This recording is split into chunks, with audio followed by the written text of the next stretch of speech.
Hey guys, welcome back to NFT Inspo. For today's video, we are going to show you or discuss with you why is my Shopify store unavailable and how to fix it. Well, in this case, there are going to be multiple reasons why your store is unavailable. So first things first is you need to basically check your current standing for your store. So in this case, if you're pretty new to using Shopify here, if you want to publish your store, you need to actually remove the password or you need to have a plan for your account for other people to actually view them.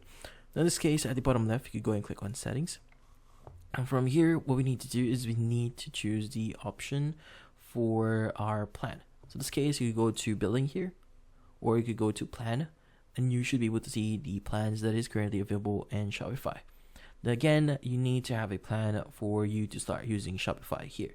In this case, they actually offer a $1 plan for one month, but in some cases, in different countries, they actually offer $1 for 3 months. Which in this case, you could go ahead and use that or leverage that for publishing your website. So in this case, get your plan first. But once you get your plan, your store should now be available for other people to see. Now, you also have to remove the password for your site. In this case, you need to go to your sales channel, click on online store, and you want to go to the option for preferences.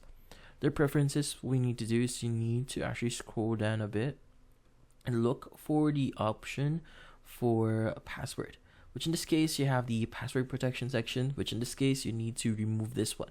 Go ahead and click on the restrict access to visitors with the password. In this case, go ahead and unclick this one, click on save at the bottom right, and you should be able to publish your store. And that's about it. So hopefully this video was able to help you. Like and subscribe to NFT Inspo. Thank you for watching.